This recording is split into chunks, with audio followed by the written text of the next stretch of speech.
Hello and welcome to CTV News Across Canada for Wednesday, August 13th. We've got the top local stories from coast to coast, stories that affect you and the country. Thanks for joining us.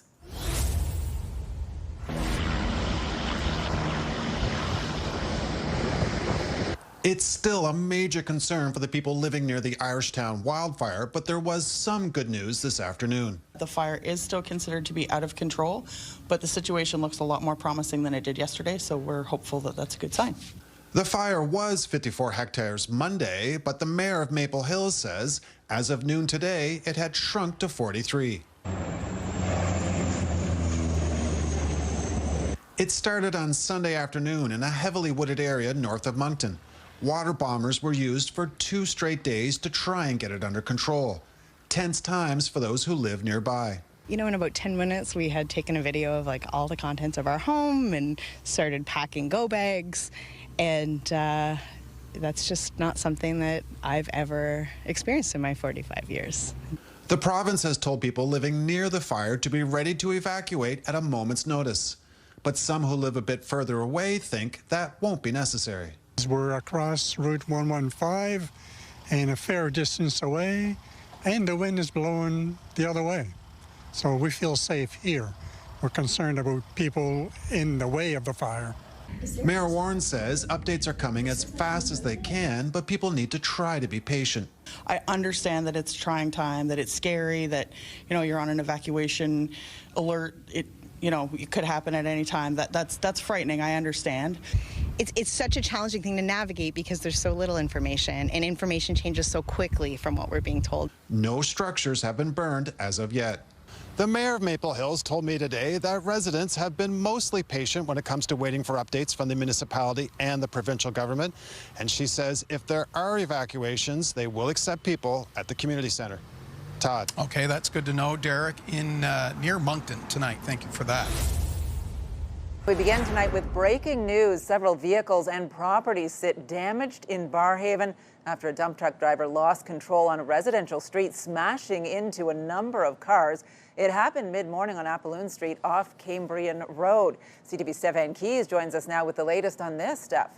Patricia, residents in the area might still be feeling a little rattled tonight. There were some terrifying close calls. Some people say they were in their cars just moments before the dump truck came pummeling through. And as you can see, some of these vehicles are totaled. We don't know a lot about what led to the collision, but it is important to note paramedics suspect the medical event that led to the driver losing control could be heat-related. And if that's so, it's another stark reminder of the dangers of these high temperatures. Even then, as the investigation continues, just listen to how residents describe hearing the truck speeding down the street before ramming into everything in its path.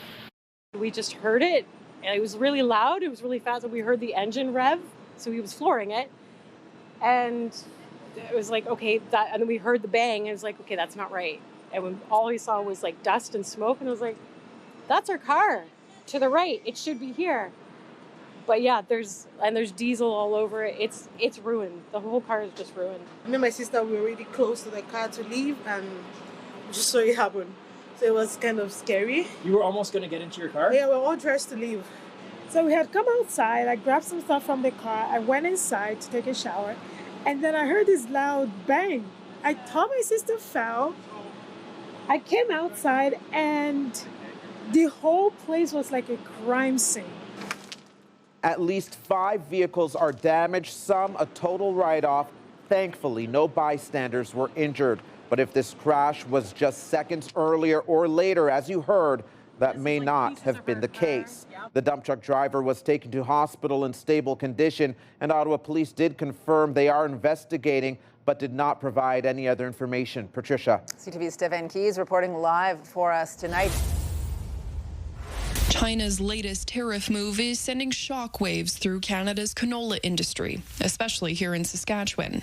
That will have a devastating impact on the price points for Saskatchewan's canola industry, and I would say ultimately Saskatchewan's ag producers. On Thursday, China will be increasing the provisional duty rate to 78.5%. It's the latest in a year-long trade dispute that began with the federal government's tariffs on Chinese electric vehicles. The premier says the timing couldn't be worse for farmers. As they are hard at work, starting their harvest procedures and getting their harvest underway. He is now pleading federal officials to take action and is expecting to speak with Prime Minister Mark Carney in the next 24 hours. The Agricultural Producers Association of Saskatchewan says this will take Canada completely out of the global canola market, hitting producers across the province hard.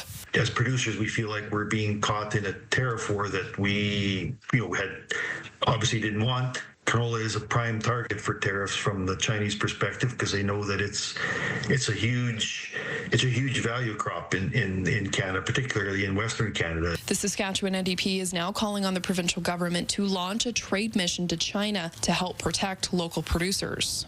We need to be there making the case that there is a path out of this, but that this is going to cause a lot of concerns, certainly for producers here. But we're going to see increased costs for people in China as well. The new tariffs are temporary and will be finalized after a probe into anti-dumping officially wraps up next month. Angela Stewart, CTV News, Regina.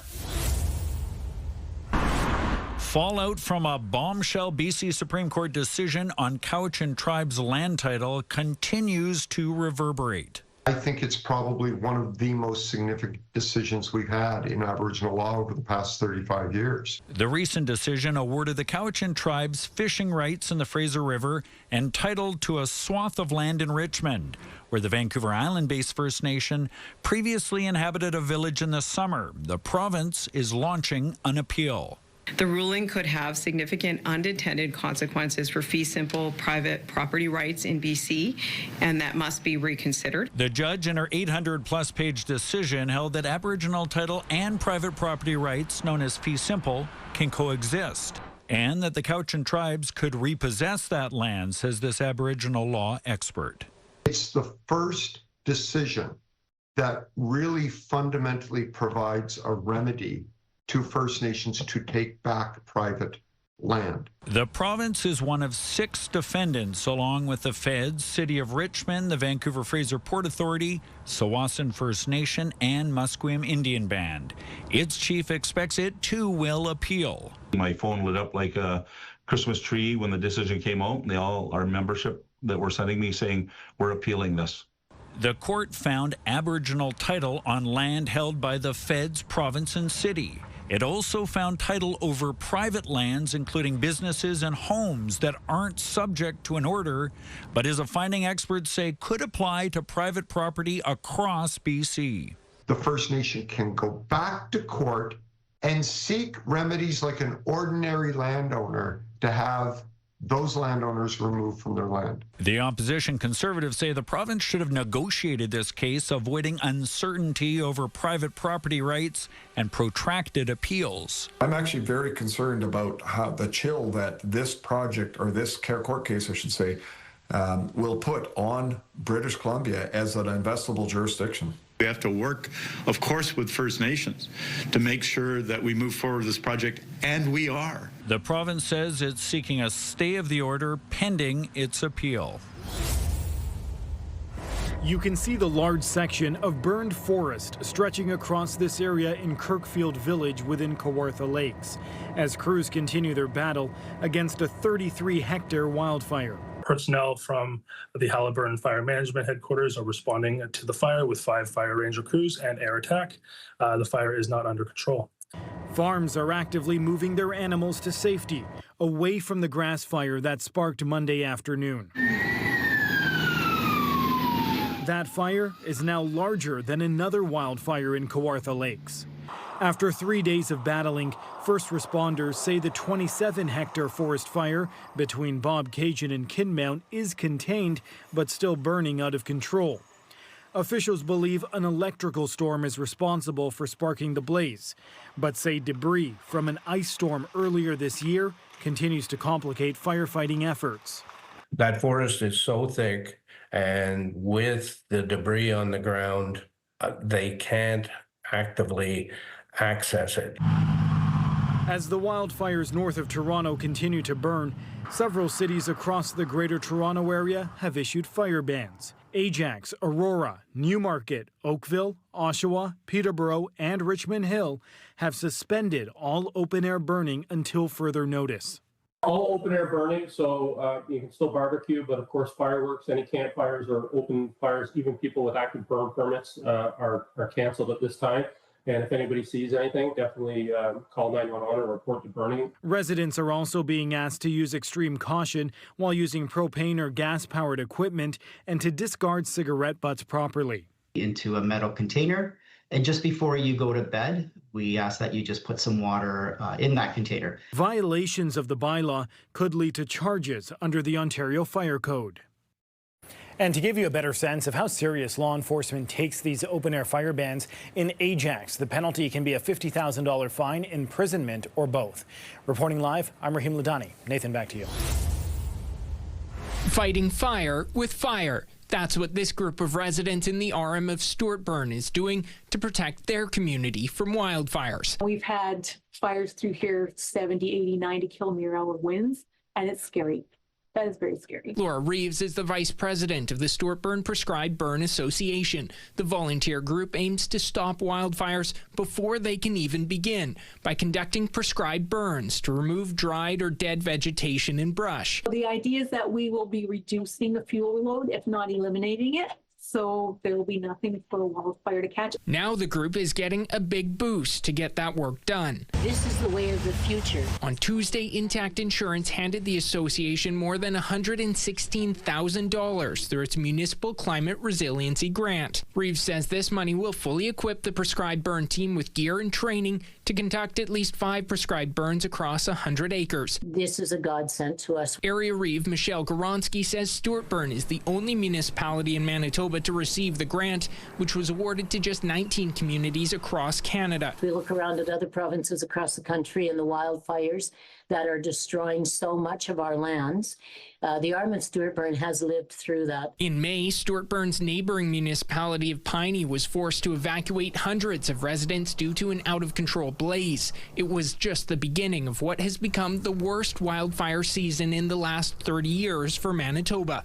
Goronsky believes initiatives like this could make all the difference in municipalities' wildfire fights. I absolutely believe that this is the future, the way municipalities are going to have to move forward in having the fire protection that we are going to need. Danton Unger, CTV News, Winnipeg.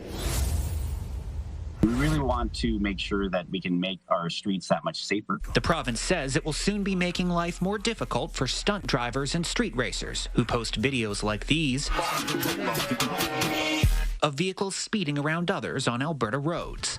A new campaign starting later this month will aim to educate Albertans and encourage them to report risky behavior. They know the way in which they can report speeding across the province, as well as try to make speeding or especially racing uncool, and to be able to target individuals that sometimes are going out on social media posting lap times. I think the minister is backpedaling because it's such a deadly year. There have been 22 deadly crashes in Edmonton so far this year, compared to 16 at the same time last year.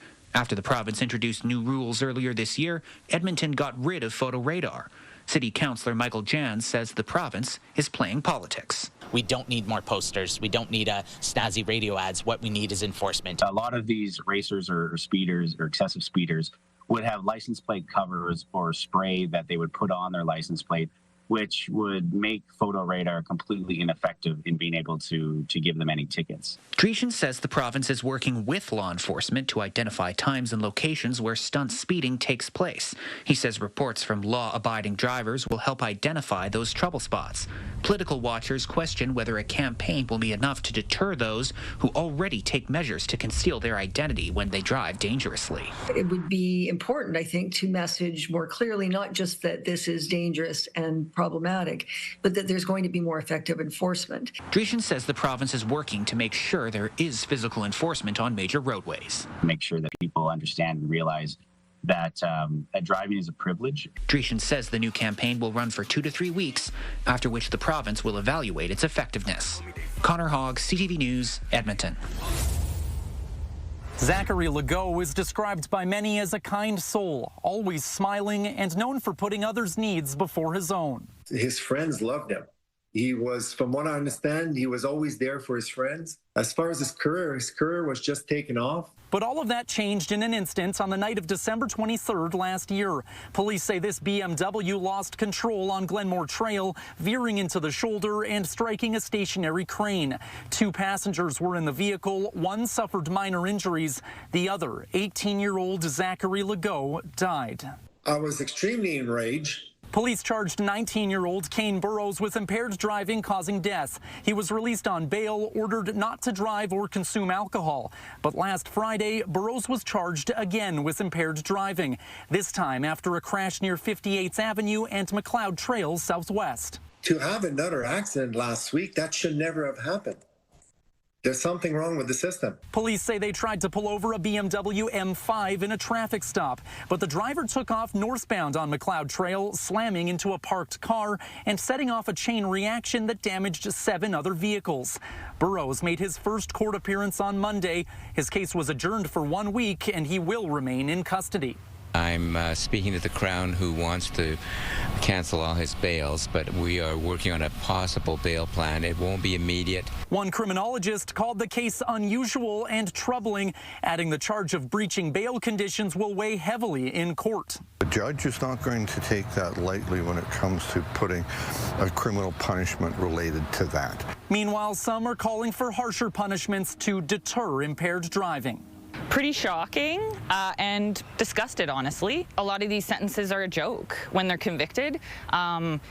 They barely see any jail time. For now, Zachary's family hopes bail isn't granted. I hope that they lock him up right away. A decision to end dog testing at St. Joseph's Healthcare has animal advocates celebrating and asking what comes next. Absolutely elated to learn that no more dogs will suffer and die in these cruel experiments at St. Joseph's. The experiments never should have happened in the first place. Animal Justice, a Canadian animal law organization, says it was whistleblowers who first alerted them to what they were witnessing inside the hospital on the, quote, secret 6th floor. What we found based on their information was dogs who were being induced with up to 3-hour heart attacks and then used in medical imaging studies and used in the same MRI machines that human patients at St. Joseph's were used in. The fact that we are all grieving. After the news was made public last week, community outrage grew, including a protest over the weekend.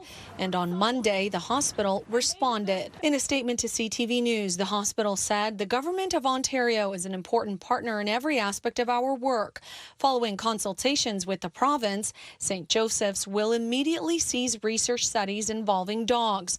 We acknowledge that this will have a significant impact on the groundbreaking research that has resulted in major strides in cardiac care and treatment. I found out on social media, and I'm thinking, that's pretty cruel. Speaking at an event in Windsor today, Ontario Premier Doug Ford says he intends to pass legislation making dog testing illegal in the province. I think we just legislate it and ban it. There's no reason we need to be using poor little dogs, right, or cats or anything like that. It's just unacceptable. It's cruel. It's inhumane. Although pleased with the outcome, Animal Justice says other animals are still being used for experiments at the same hospital. Pigs who are suffering in experiments as well, who have open wounds on their backs.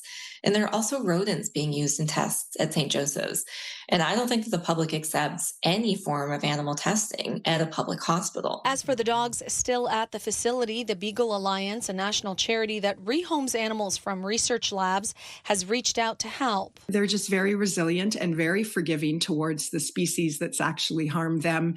And that's why we really focus on getting them into foster homes and being cared for individually by the fosters and adopters. Advocates say they'll continue pressing for change, both at the hospital and on Parliament Hill, pointing out that right now Canada has no law specifically overseeing animal testing in labs. Rita Ismail, CTV News. From small boats to motorboats, John Cornelier has been a mariner all his life. In Europe, on the Atlantic coast, now here, I've done a lot of small boating. That's why the difference in the Lake St. Louis harbor this year seems so stark.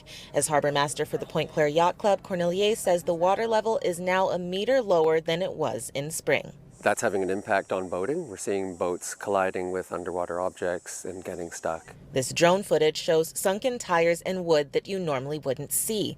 Watermarks and angled docks are evidence of the effects of the heat wave. And Annie Biron of the Canadian Hydrographic Service says low precipitation has played a role too. The St. Lawrence is fed by two main regulated watersheds, the Great Lakes and the Ottawa River. So the lack of precipitation creates less water in those bodies of water and then less in the St. Lawrence River as well. According to the Quebec Environment Ministry, the water level in Pointe Claire has been declining since mid-July. Today, it was below the median level at 20.2 meters. Boaters typically see these numbers in September.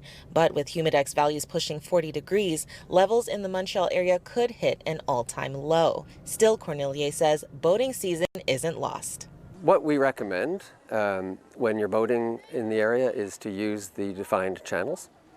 There are channels that run from Lachine all the way down to Saint-Anne-de-Bellevue and beyond.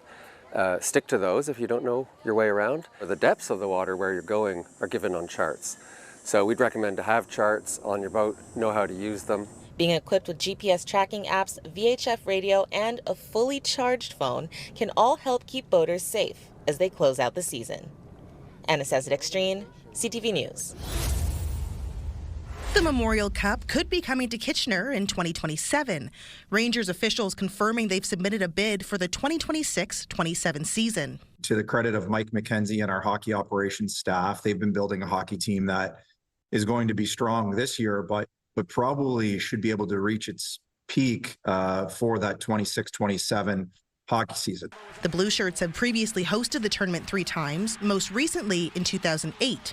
Hoisting the trophy twice in 1982 and 2003. So, Mayor Sarah, my pleasure to present to you the Memorial Cup.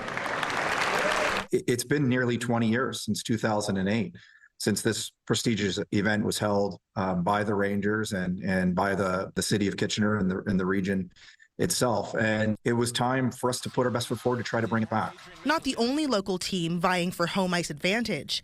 The Guelph Storm also hoping to host the celebration, aligning with the city's 200th anniversary. It can't just be the Guelph Storm bidding. It's got to be the city of Guelph bidding, because that's what it is. It's a national showcase, and we hope that we're, as a city, we're worthy of that. Despite proximity, the bids are independent. Unfortunately, the league, the CHL bid guidelines don't allow for collaborative bids. So different than, say, a World Juniors hockey championship where it might be in shared cities such as Montreal or Toronto. In Guelph, the city is backing the Storm's bid with a $600,000 commitment if the team is successful. No funding conversations happening just yet, but the Rangers say the city of Kitchener is in support of their submission. One of the requirements in the intent to bid is ensuring that your building is available for the potential timeframes. We haven't got into great detail as of yet, but they're an amazing partner of ours. And we certainly wouldn't be able to do this without their support. In an emailed statement to CTV News, Kitchener Mayor Barry Verbanovic says the city is very excited to collaborate with the Rangers and reflects on 2008's positive economic impact. It's a once in a lifetime experience for many people, whether you're fans and 20 years from now, you'll remember hopefully what happened at the 2027 Memorial Cup, much like I've heard from lots of fans who remembered what happened in the 2008 Memorial Cup. Our fans are the most passionate fans in the CHL, and they deserve this. Birch says as of now, the Rangers haven't been told when they'll be notified if they're selected for the next round. The full bid submission is required in the early part of November, with a host expected to be selected by late November, early December. Leanne. Exciting stuff, Karis. Thanks for that. CTV's Karis Mapp joining us live.